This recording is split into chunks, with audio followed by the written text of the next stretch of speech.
Typically for bobber dogging, we're looking for those big long flats or areas that have a ditch on one side where you can keep your boat off to the, you know, the soft water, push through it.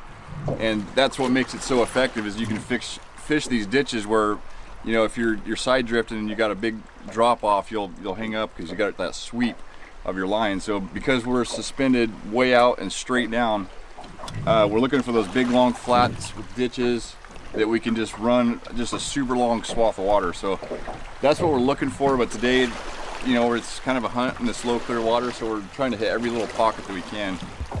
A bobber dogging like this, you usually have a lot of line that's actually behind, you know, there's quite a bit of line behind your float.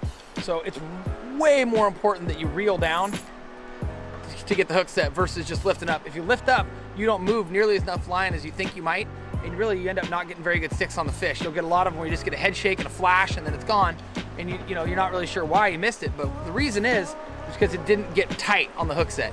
So your best bet when the bobber goes down or you know it's a fish is reel right at it and reel hard, right at it. Point the rod right at it, take the stretch out of the rod and really stick that thing. And then once you feel the fish is there, go ahead and lift up. You know, lift up, you can give a little bit of a pop. But I told guys, I said, guys, if you did nothing but just pointed the rod right at it and reeled, you'd land way more fish than you would if you just set the hook. So basically it's the same as like bobber fishing for Chinook. You just gotta reel till you feel. Yeah, you want to pull all that slack out of the system, basically, is what you're trying to do. You got a little bit of a belly out in front of the bobber, like Josiah is saying. You got to get all that slack, and then also down to your weight, pull all that slack up, and then you get to the fish. Once you feel that fish head shaking, and you lift the rod, yeah, like he's saying, you'll stick them way more than if you were to just lift right away. The reeling is the most important thing you can do, first thing. Yeah. We got a couple different presentations right now. We're both running double rigs, but Josiah's back here running a double bead, double soft bead rig, and we got Dave with a yarny and a bead. So we'll let the fish kind of tell us what they want. The more presentations we have in the water, the better the chances, the better the odds of, you know, coming across a biter. Once we get a biter, then we can key in on, you know, if we find a few fish that we can possibly key in on what they're biting and what they want, and then we'll let them tell us. So running a 50-pound braid right here, and I do a double uni down to a 20-pound monofilament line for a bumper. And what that does is really gives you a lot of slide on your bobber. It's ideal for these metal grommets. Your stuff gets down really well. Then I'll run your bobber stop generally about the first eye, from the first eye maybe to the reel, so that our stuff is getting down and really kind of tapping that bottom. And then we're running the Hawken.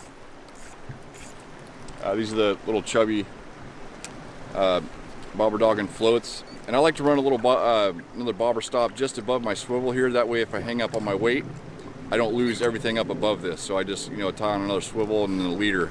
Then below that, we got a little tangle-free weight here. We're running 1/4 ounce because it's pretty low and clear right now. So we're not trying to plow the bottom. We just want to kind of be ticking that bottom. And then I'm running about a 2-foot leader down to a soft bead here. And then I got another dropper bead down to a 12mm soft bead just below that. And these fish, these seem to track really well. They're pretty semi-buoyant, so they don't really hang up and stick to the bottom. They're not dragging the bottom or dredging it. So a little bit more buoyancy. And using that double size, I'll either go 14-14 or 14-12, and I'll kind of pendulum like this and kind of get that natural flow and bouncing through the water, just like an egg would coming down through. So these steelhead, and also being soft, they tend to grab and hold on to them just a hair longer than they would a hard bead. So it gives you that extra little second, maybe that, you know, might land a couple more fish. So one thing that'd be it could be a little difficult running these double beads is they can tend to hang up on each other and on the bobber and the weight and stuff. So what'll kind of help you is when you come back, make sure you're laid out flat in the back, and then as you cast, you can stop your gear just before it hits the water, and it'll lay everything flat.